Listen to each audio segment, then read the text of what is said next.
In the late 1700s, a young man named David Brainerd stood on the edge of a vast, untamed wilderness. The dense forests of North America stretched out before him, home to tribes of Native Americans who had never heard the name of Jesus. Brainerd, a recent convert to a fiery form of Christianity, felt a burning desire to bring his faith to these heathen people. But little did he know, his journey would not only challenge his own beliefs, but also shake the foundations of the Protestant world. Brainerd was a simple farmer's son from Connecticut, but his life took a dramatic turn when he enrolled at Yale College. There he encountered the teachings of Jonathan Edwards and George Whitefield, two of the most influential preachers of the Great Awakening. Their powerful sermons ignited a spiritual fire within him, and he felt called to spread the gospel. However, his zeal led to his expulsion from Yale after he made an unkind remark about a tutor's piety. This setback did not deter Brainerd. Instead, it fueled his determination. In 1742, the Society in Scotland for Propagating Christian Knowledge, SPCK, commissioned Brainerd to work among the Native Americans. The SPCK, originally formed to spread Presbyterianism in Scotland, had a broader mandate to evangelize popish and infidel parts of the world. Brainerd's mission was to bring the message of Christ to the Lehigh and Delaware valleys, where Native American tribes lived. Brainerd's journey was fraught with hardship. He battled tuberculosis, a disease that would eventually claim his life. Despite his physical suffering, he pressed on, driven by a deep sense of purpose. He lived among the Native Americans, learning their languages and customs, and sharing the teachings of Christ. His efforts were met with a mix of curiosity, skepticism, and sometimes hostility. But Brainerd remained steadfast, believing that his suffering was a test of his holiness. Meanwhile, in Scotland, the Church of Scotland, also known as the Kirk, was grappling with its own challenges. The moderate party, which controlled the Kirk, was hesitant to support foreign missions. They argued that before spreading the gospel to barbarous and heathen nations, these peoples needed to be civilized first. They feared that the natives might misuse the message of salvation through faith alone, leading to moral decay. One of the Kirk's leaders, George Hamilton, spoke against the proposal to support foreign missions. He argued that the natives needed to be educated and civilized before they could understand the complexities of Christian doctrine. Hamilton also pointed out that even civilized Scots struggled with the teachings of the Reformation. He worried that the natives might use the principle of salvation by faith alone as an excuse for immoral behavior.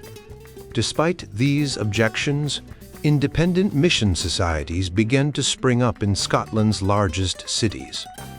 In 1796, while the Kirk was still debating the issue, evangelically minded Presbyterians formed the Edinburgh Missionary Society and the Glasgow Missionary Society.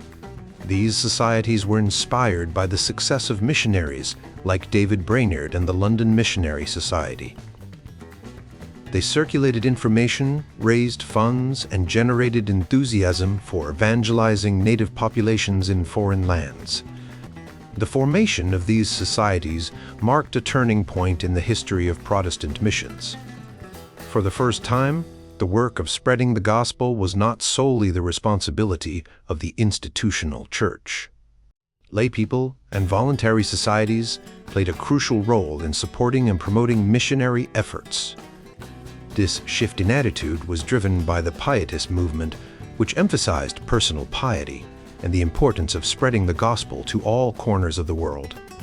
One of the most influential figures in this movement was William Carey, an Anglican who later became a Baptist. Carey was inspired by Brainerd's example and wrote a book in 1792, An Enquiry into the Obligations of Christians to Use Means for the Conversion of the Heathens. This work argued that Christians had a moral obligation to spread the gospel, and it led to the formation of the Baptist Missionary Society in 1793. Carey's efforts, along with those of other missionaries, inspired a new generation of evangelists. Henry Martin, a chaplain for the East India Company, and Samuel Marsden, a Church Missionary Society chaplain in New South Wales, both looked to Brainerd as a model of holy dedication.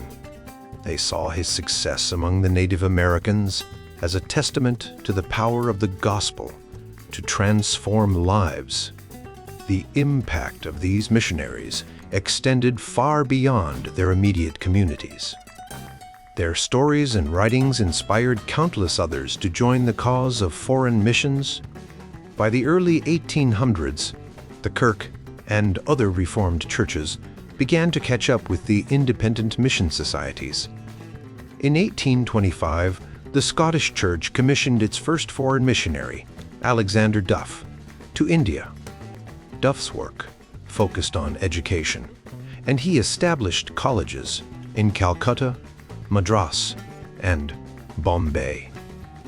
The disruption of 1843, which saw the establishment of the Free Church of Scotland, further energized the missionary movement.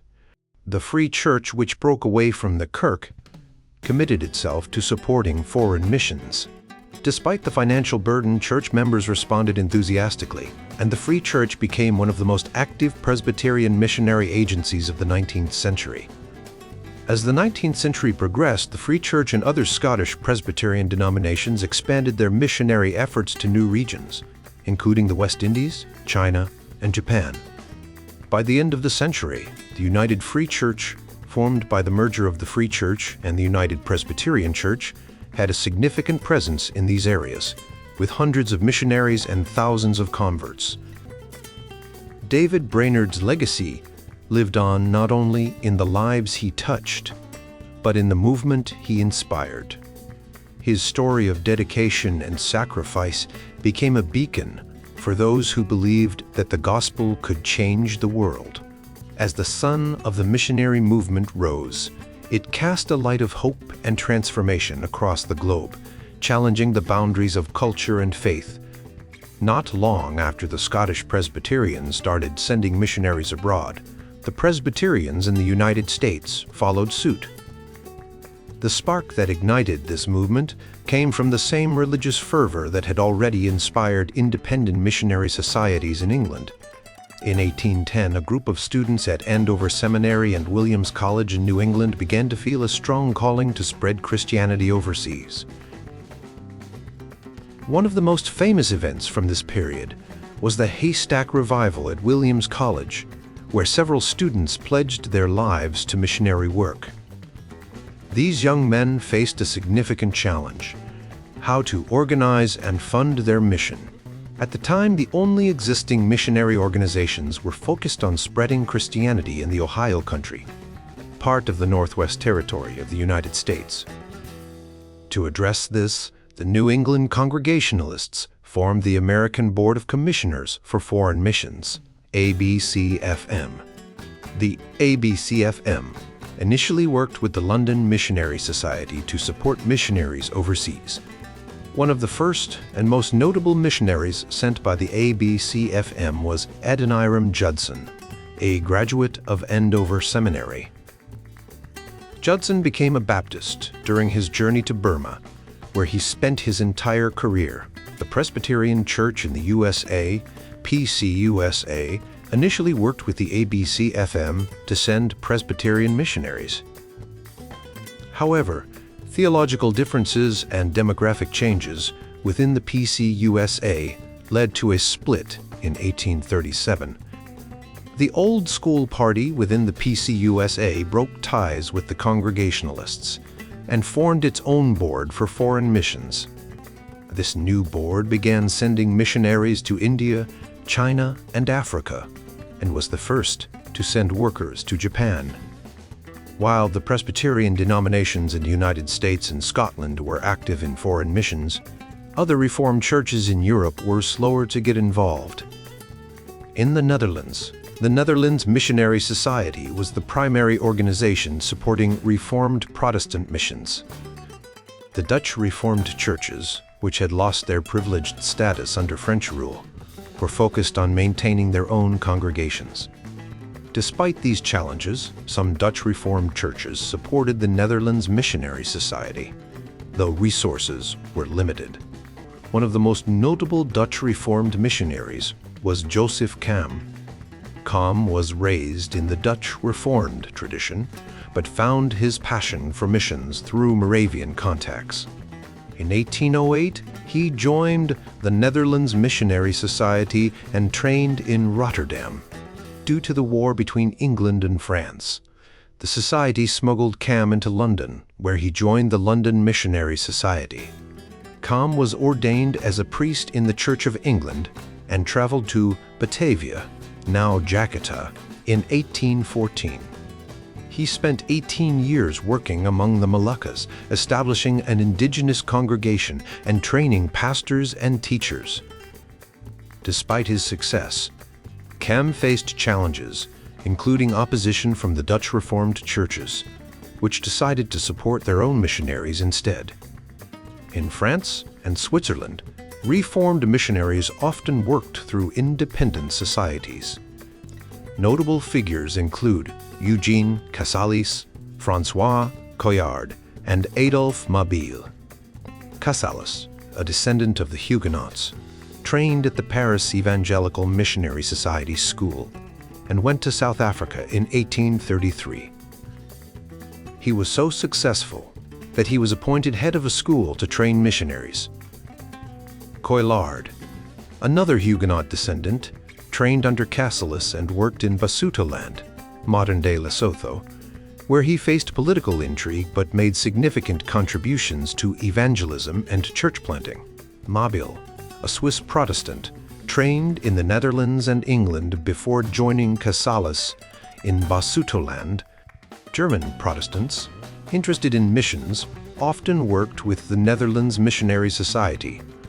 Two notable German missionaries in Indonesia were Johann Friedrich Riedel and Johann Gottlob Schwartz. Both trained at mission schools in Berlin and Rotterdam and worked in Minahasa, Indonesia, where they established schools, preached, and helped form indigenous churches. Their work, however, often promoted a more generic Protestantism rather than strictly Reformed practices. The approach to missions varied among Reformed churches. Alexander Duff, the first missionary sent by the Church of Scotland to India, emphasized the importance of education. He established schools to provide a Western education to native Indians, believing that civilization was a necessary step before conversion. This approach reflected the Scottish Enlightenment's idea that culture and education were essential for understanding and accepting Christianity. Duff's methods, however, were not the only approach. By the end of the 19th century, the Nevius method, which emphasized the importance of indigenous cultures and practices, gained popularity. This method, developed in Korea, suggested that European culture should be secondary to the local context of the church. Despite this, the political ties between missionaries and European colonial powers made it difficult to separate European influence from the Christian message. The tension between civilization and Christianization remained a central issue in Reformed missions. While some missionaries like Duff believed that education and cultural transformation were necessary for conversion, others, like those who followed the Nevius method, focused on adapting Christianity to local contexts. This tension reflected the broader challenges faced by Reformed churches as they sought to balance the goals of Reformation and evangelism, consolidation, and expansion. Alexander Duff, a Scottish missionary, had a big vision for spreading Christianity in India. He believed that education was the key to reaching the teeming millions of India. Duff wanted to create a school where students would learn about the local languages, customs, and culture, but also about the Bible and Western knowledge. He thought that these students would then become the best people to spread Christianity throughout India, because they would understand the local context and be able to communicate effectively. The school Duff envisioned would focus on teaching English, which he saw as the best way to share Western knowledge. He believed that learning English would help students think more clearly and understand the world better. Duff also thought that by combining Western knowledge with the Bible, students would be better equipped to challenge the beliefs of Hinduism and other local religions. He saw this as a way to shatter the whole hideous fabric of Hinduism into atoms. Duff was also very interested in science and believed that it could be used to show the glory of God. He thought that missionaries should teach students that they could only truly understand the natural world if they recognized God as its creator. For Duff, science and the Bible went hand in hand, and both were essential for converting people to Christianity. To make his mission as effective as possible, Duff divided the Indian population into 4 groups. The first group was the largest and the most difficult to reach. These people were so deeply rooted in their traditions that they were almost impossible to educate. Duff believed that the best way to reach them was through children and young people, who could then grow up to teach their own communities.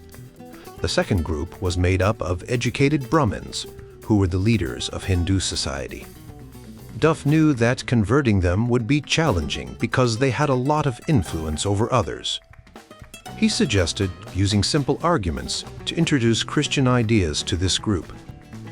The third group was a mix of Hindu and Western ideas. Duff saw this group as particularly dangerous because they could easily blend different beliefs and create a new form of religion that was not truly Christian. He believed that only the strongest arguments and the most dedicated missionaries could reach this group. The fourth group was the most promising. These were people who already spoke English and were familiar with Western culture. Many of them held important positions in the colonial government. Duff thought that these people would be the most likely to convert to Christianity and would then help spread the message to others. Duff knew that his mission would take a long time to bear fruit, but he believed that the results would be dramatic. He faced opposition from the East India Company, which feared that converting Indians to Christianity might harm their commercial interests.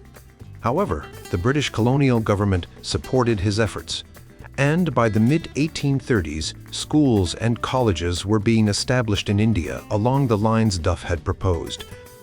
Despite the challenges, including the Indian Mutiny of 1857, Duff remained committed to his vision. He believed that true conversion required not just spiritual change, but also a change in culture.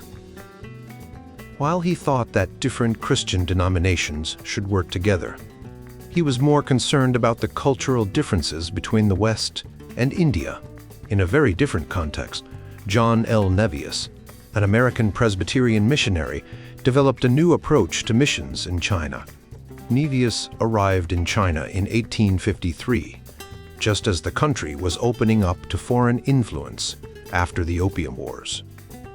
Unlike Duff, who focused on education, Nevius emphasized the importance of creating self-sustaining, self-governing, and self-propagating churches. Nevius believed that the old method of missions, which relied heavily on foreign funding and paid native workers, was flawed.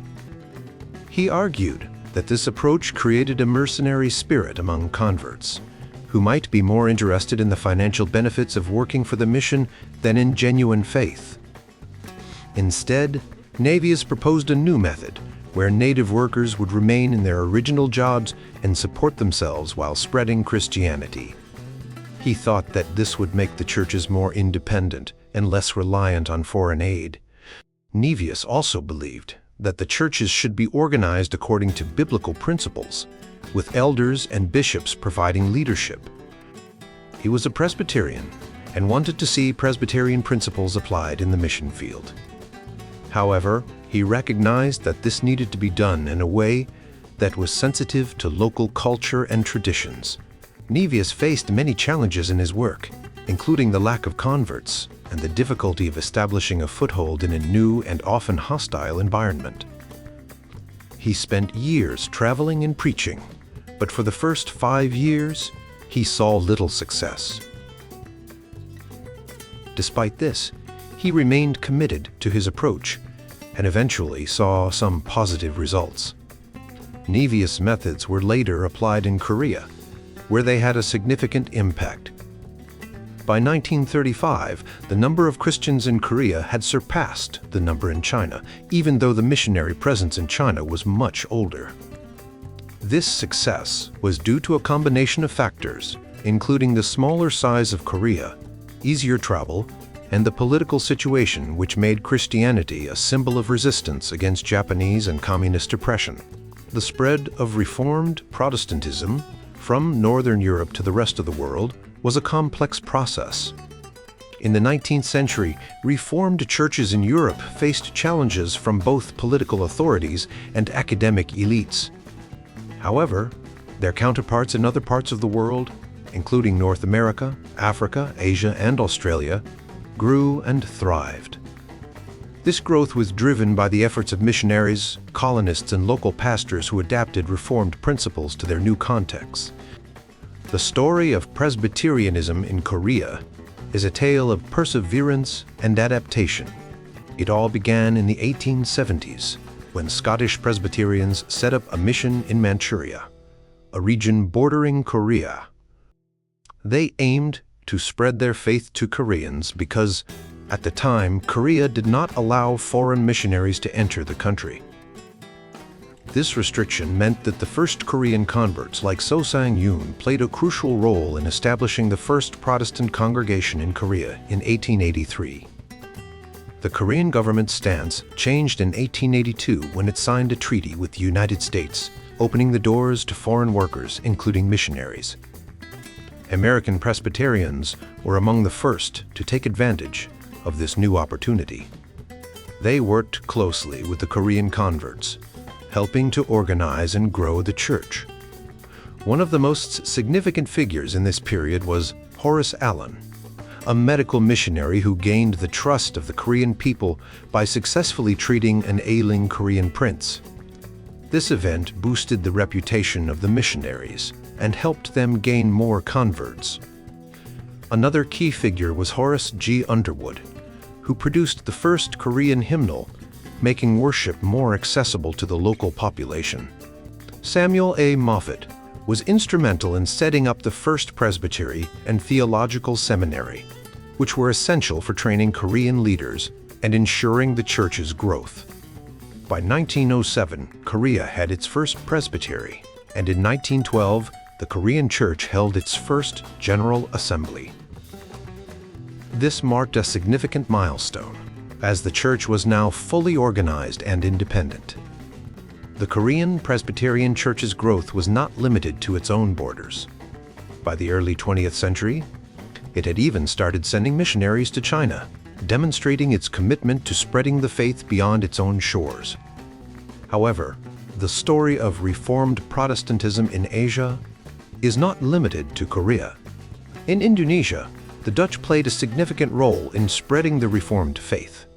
When the Dutch East India Company established colonies in Indonesia, they brought Reformed pastors to serve the settlers and administrators. By 1816, when Indonesia became a Dutch colony, the Reformed churches had become a state institution, known as the Protestant Church of the Indies. This church received government funding and served various Protestant groups, including Reformed and Lutheran believers. Over time, three types of churches emerged in Indonesia. The first type grew out of the established church. For example, the Protestant church in the Moluccas was started by Joseph Cam, who was tasked with promoting Christianity among the native population. These churches initially operated as branches of the established church, but eventually gained autonomy in the 20th century. The second type of church was established by European missionaries from independent mission societies, such as the Charobotic Protestant Church. This church, founded in the 1890s by missionaries from the Netherlands Missionary Society, remained small until the 1940s, when native pastors took over leadership and the church grew rapidly. The third type of church was the most zealous in following Reformed traditions. These churches were started by conservative Reformed missionaries from the Netherlands who had seceded from the national church in 1892. One example is the Christian Church of Sumba, which was established with the goal of adhering to Reformed standards, including the Heidelberg Catechism, the Canons of Dort, and the Belgic Confession. After years of European leadership, the church became indigenous in 1940, adapting its conservative ideals to the Indonesian context. In Africa, Reformed and Presbyterian churches also have a rich history. The oldest Reformed churches in Africa were established in South Africa, where Dutch colonists brought their Reformed faith. However, these churches often resisted evangelizing the black population, leading to separate and segregated churches.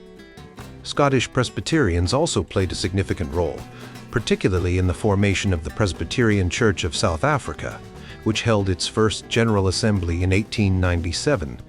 In other parts of Africa, such as Ghana, the establishment of Reformed and Presbyterian churches came later, in the 19th century, through the efforts of independent mission societies. The Presbyterian Church of Ghana, for example, was founded by the Evangelical Missionary Society of Basel in 1828, and the Evangelical Presbyterian Church of Ghana was established by the Bremen Mission Society in 1847.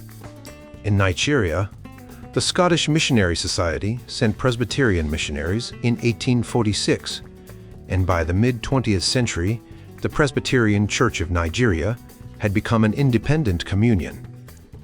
Kenya saw the establishment of Reformed and Presbyterian churches in the late 19th century, with both the Church of Scotland and independent missionaries from Scotland playing key roles. The Reformed Church of East Africa, established by Dutch settlers, remained separate from the native African population. The spread of Reformed and Presbyterian churches around the world was not solely the result of missionary efforts. The migration of Scottish and Irish people, often facilitated by the British Empire, played a significant role.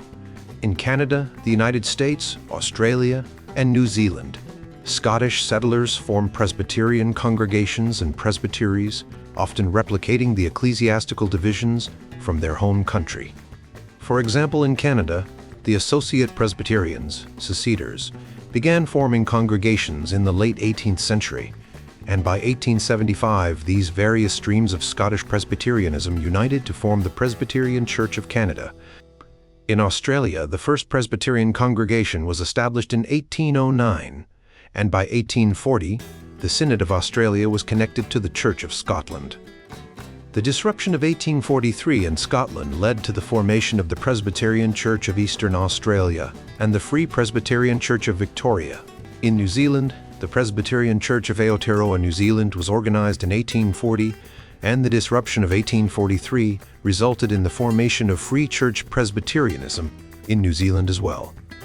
In Brazil, the first Presbyterian congregation was organized by Ashbel Green Simonton in 1859, and the American South played a significant role in supporting Presbyterianism in Brazil. The migration of disaffected Southerners who either brought their slaves or refused to accept the new political order in the United States also contributed to the growth of Presbyterianism in Brazil. To coordinate the global spread of Reformed and Presbyterian churches, the Presbyterian Alliance was established in 1877. Initially, its membership was primarily from English-speaking countries, but over time, it expanded to include churches from around the world. The Alliance aimed to address practical and social issues facing the churches, but it also highlighted the diverse ways in which Reformed Protestantism had adapted to different cultural and political contexts. The 1830s and 1840s were a period of significant upheaval for Reformed churches. In 1834, Dutch Reformed churches began forming outside the state's established communion, protesting against perceived corruption. In the United States, Presbyterians split into Old and New School factions in 1837, reflecting debates over how to adapt Reformed theology to the new nation.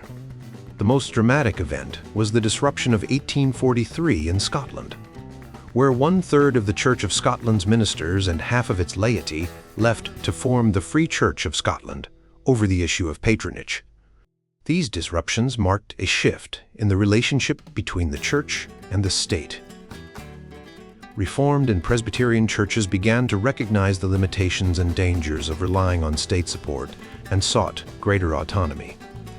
This shift was not uniform, and different churches had different approaches to balancing spiritual independence and public responsibility.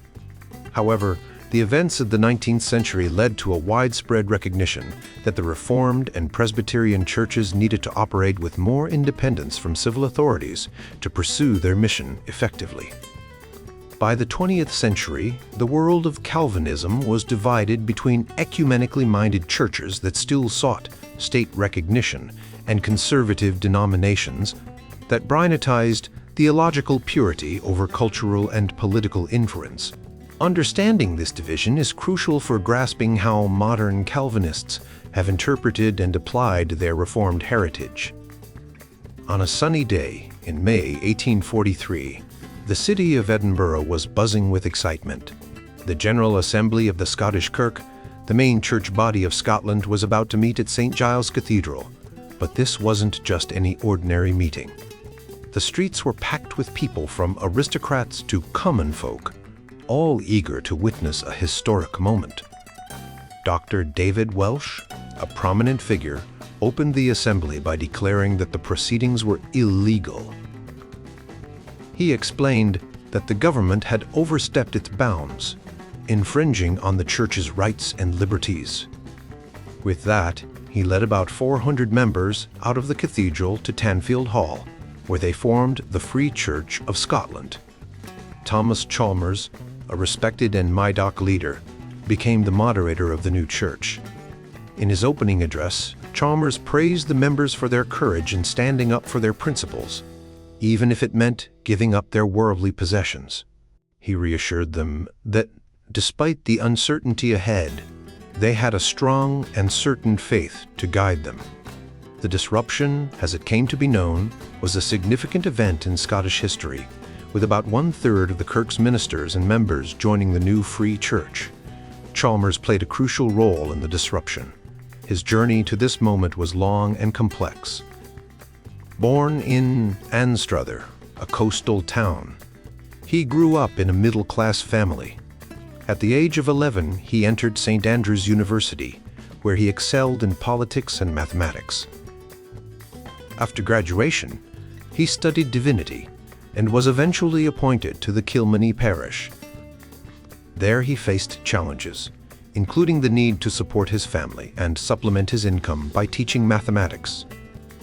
His experiences during this time, including a failed attempt to secure a university position and a growing resentment of the social hierarchy, shaped his views. In 1810, Chalmers experienced a profound religious conversion, inspired by the writings of William Wilberforce.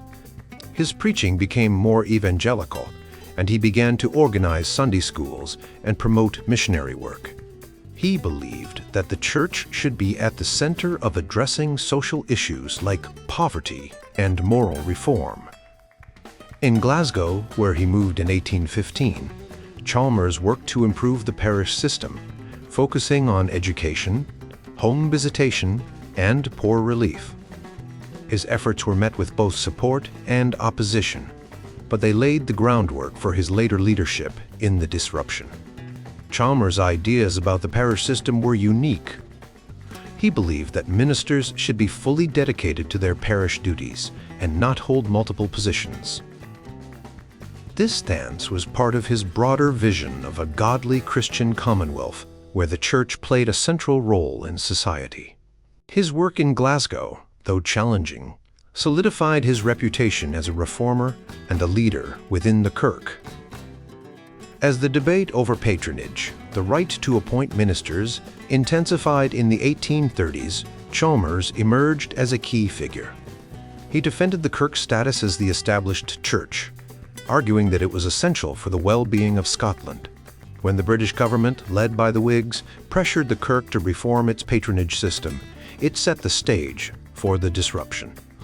Chalmers and his supporters saw this as an infringement on the church's autonomy and decided to break away, forming the Free Church of Scotland.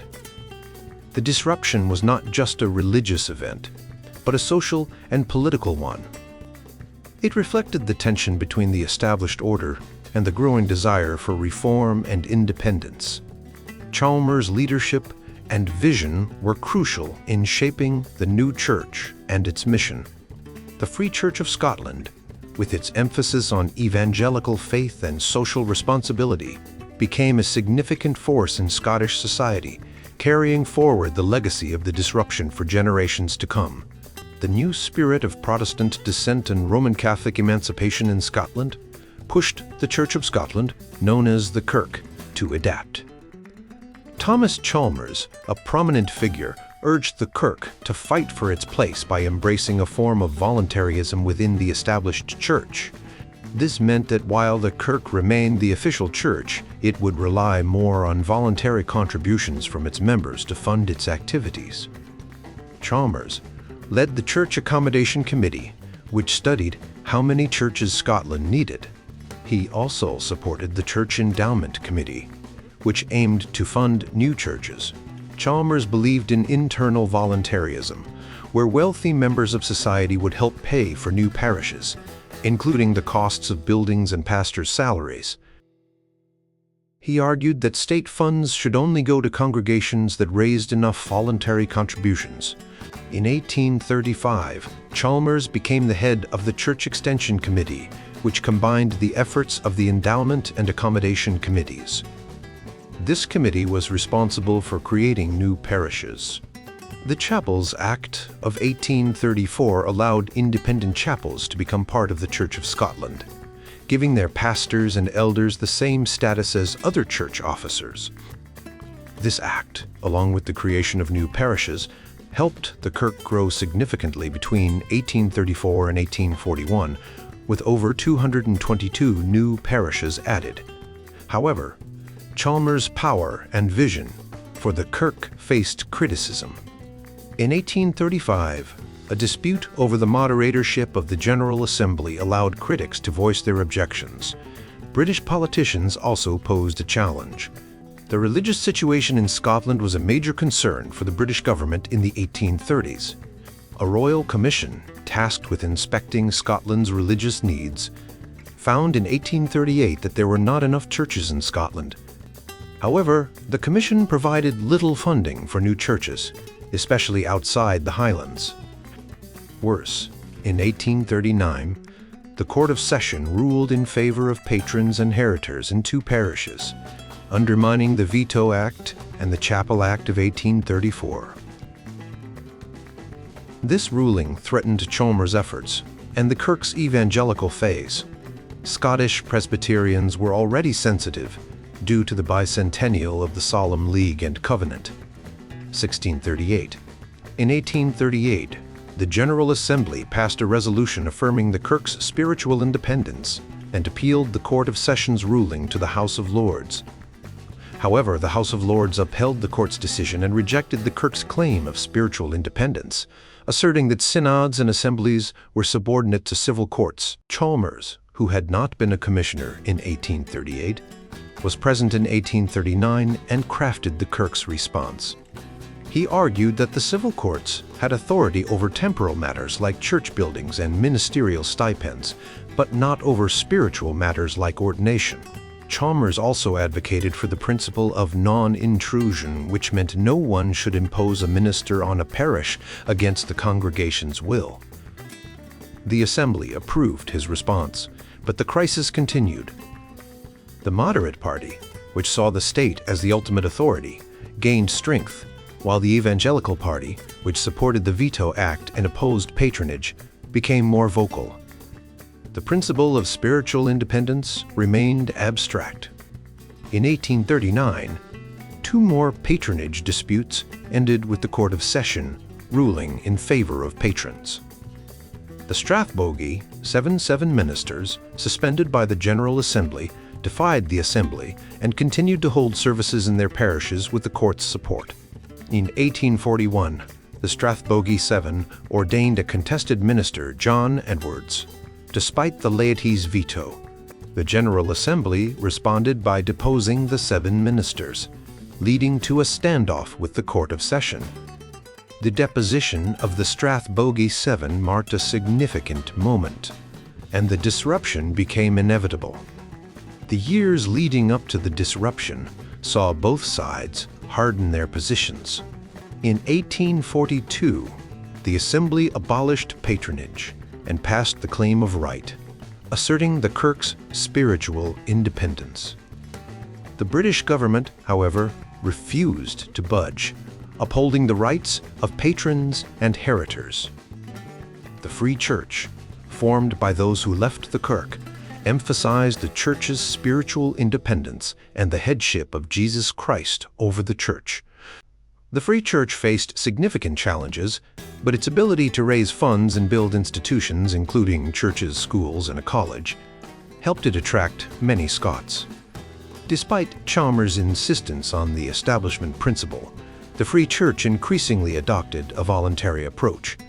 This shift was evident in its ability to support parishes in poor and sparsely populated areas, which earlier secessions had failed to do. The logic of voluntary contributions also led younger ministers to see the Church as distinct from the state, aligning more with the voluntary principle. Revivals and the influence of the Covenanters and Seceders further encouraged this shift. The Free Church, while initially aiming to duplicate the national establishment, gradually became a voluntarist communion, reflecting a new reality in Scottish Presbyterianism. In Canada, the disruption in Scotland had a similar impact. The Associate Presbyterians, Seceders, dominated Presbyterian life, but the Church of Scotland began to establish a presence through the Glasgow Colonial Society. By 1844, 28 missionaries were serving in Upper and Lower Canada, forming the Synod of the Presbyterian Church in Canada in connection with the Church of Scotland. This synod, while dependent on the Kirk, operated with a degree of autonomy, reflecting the broader changes in the Presbyterian world. The relationship between Canadian Presbyterians and the Church of Scotland, known as the Kirk, was often complicated, especially when it came to money. In Canada, Presbyterian ministers, whether they were part of the Associate Presbyterians or the Kirk, relied on voluntary donations for their salaries. Some of this money came from missionary societies in Scotland, and some came from the collection plate in their local churches. However, by 1867, each parishioner was only giving about 1 cent per Sunday, which wasn't enough to cover the costs of the minister's salary, the church building, and the minister's home. Scottish ministers in Canada could also receive funding from the clergy reserves, which were set up by the British government to support the established clergy in the Canadian colonies. These reserves were originally meant for Anglican priests, but because Kirk ministers were part of the British ecclesiastical system, they also applied for and received some of this funding. Despite this, the Canadian Presbyterian Church didn't face the same issues with state interference that the Kirk did in Scotland. The Church in Canada was more like the denominational structures in the United States, where different churches operated independently. When the disruption happened in Scotland in 1843, it also affected Canadian Presbyterians. By 1840, many Canadian ministers were sympathetic to the Evangelical Party in the Kirk, partly because they were ordained in the 1830s and had ties to missionary societies. The Free Church in Scotland also appealed to Canadian Presbyterians through a pro-Free Church newspaper and a legal dispute that many saw as an example of government interference in church affairs. In 1842, the Temporalities Bill proposed the creation of 7-member committees to manage church property, which many Presbyterians interpreted as a government attempt to control the church. In 1843, some ministers in the Canadian Synod seceded, forming their own version of the Free Church. The rest of the Canadian Church debated the situation for another year. In 1843, the Canadian Synod passed a neutral motion, stating that the colonial church was not connected to the Kirk and was willing to accept ministers from any Presbyterian body who agreed with its doctrine and polity. However, this resolution wasn't enough for some. In 1844, 20 ministers signed a protest, arguing that the synod should have repudiated the Kirk and its lack of spiritual independence. These dissenters formed their own synods, one in Nova Scotia and one covering Upper and Lower Canada. Maintaining separate Presbyterian bodies in Canada was difficult, especially after the formation of the Canadian Confederation. By 1861, the synods of the Free Church in Canada and Nova Scotia had merged with the Associate Presbyterians. George Munro Grant, a Nova Scotian who studied in Scotland, played a key role in this union. He became a pastor, revamped Dalhousie College, advocated for political confederation, and worked to unite Canadian Presbyterians. In 1875, the three main strands of Presbyterianism in Canada, the Acceders, the Kirk, and the Free Church, merged to form the Presbyterian Church of Canada. They emphasized that each body held the same doctrine, government, and discipline, and that the new church would be independent and under the authority of Christ. In Australia, Scottish Presbyterians also faced similar challenges. Many Scottish immigrants brought their religious affiliations to the colonies, leading to the formation of different Presbyterian groups. The first three pastors in Australia represented different strands of Scottish Presbyterianism. Archibald MacArthur, who settled in Tasmania, came from a secession background. John Dunmore Lang, who began his work in New South Wales, was sympathetic to the Evangelical Party. John McGarvey, who also landed in New South Wales, was more aligned with the moderates. Presbyterian ministers in Australia receive compensation from both the government and voluntary contributions. When news of the 1843 disruption in Scotland reached Australia in 1844, the Synod of Australia had to decide its position. They could side with the Free Church, remain connected to the Kirk, or remain independent. The majority chose a neutral stance, but this decision displeased both the Kirk and the Free Church. The Kirk saw it as a rejection of their statutory relationship, while the Free Church was disappointed, but not as dismissive. In 1846, the Synod of Australia decided to reaffirm its connection to the Church of Scotland, which led to a split in the Presbyterian churches in New South Wales. 4 ministers withdrew and formed the Synod of East Australia, aligning with the Free Church. Andrew Hamilton, another minister, left his comfortable position and started the Free Presbyterian Church of Australia, Felix.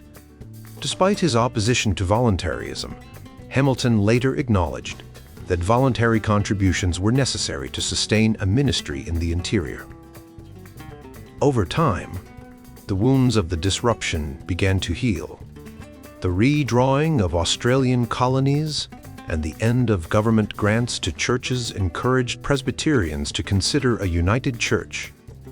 In 1865, the United Presbyterian Church of Australia was formed, showing that the dynamics of voluntarism versus establishmentarianism were less relevant in Australia. In Scotland, the Free Church also considered mergers with other Presbyterian bodies. The most significant was the United Presbyterian Church, formed from the original Seceders and the Relief Church. The Free Church merged with the Seceders in 1852 and with the Reformed Presbyterians in 1876. However, the United Presbyterian Church's sympathy with voluntarism made the Free Church hesitant. The debate over voluntarism and other issues, such as worship practices and theological views, led to a split in the Free Church. In 1893, traditionalists, who opposed the Declaratory Act of 1892, formed the Free Presbyterian Church of Scotland. In 1900, the Free Church finally united with the United Presbyterians to form the United Free Church, despite the legal battles that followed. The story of Presbyterianism in Canada and Australia shows how the disruption in Scotland affected colonial churches and how these churches eventually found their own paths to unity.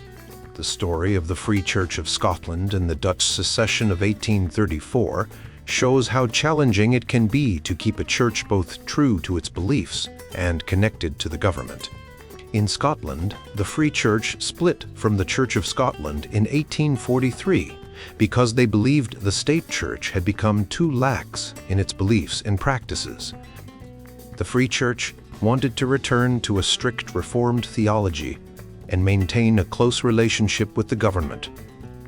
However, this proved difficult in a changing world. By 1900, the Free Church split again, and the minority, though small, won a legal battle in the House of Lords, confirming their right to the Free Church's name and some of its property. This victory, however, came at a cost. The Free Church remained a small Orthodox group, while the United Free Church, which had more members, became a larger, more influential denomination. The United Free Church eventually merged with the Church of Scotland in 1929, creating a national church that tried to balance its traditional roots with its role as a state-supported institution. This merger meant that the Church of Scotland had to compromise on some of its theological strictness to maintain its national status. In the Netherlands, a similar struggle played out, but with a different outcome. In 1834, a group of Reformed ministers led by Hendrik de Kock broke away from the state church, the Nederlands Hervormd Kerk, NHK, because they felt it had strayed from its original Reformed teachings. This split, known as the afscheiding, started small but grew over time.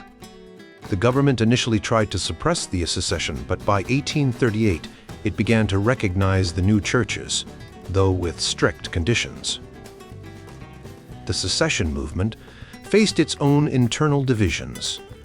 Some wanted to restore the strict theology and church order of the Synod of Dort, while others sought more autonomy for local congregations. Despite these differences, the accession grew, and some of its leaders, like Hendrik Scholt, even led groups to America to start new communities. Both the Free Church in Scotland and a secession in the Netherlands show that when a church tries to be both true to its beliefs and part of the government, it often faces tough choices. The Free Church in Scotland became a small Orthodox group, while the Church of Scotland became a larger, more inclusive national church. In the Netherlands, the secession movement created a new, independent Reformed church, but it remained smaller and less influential than the state church. These stories teach us that the relationship between church and state is complex. When a church is closely tied to the government, it may have to compromise on its beliefs to maintain its status. On the other hand, when a church breaks away to preserve its beliefs, it may lose its influence and become a smaller, more isolated community. In both cases, the challenge is to find a balance that allows the church to remain true to its faith while still serving its community.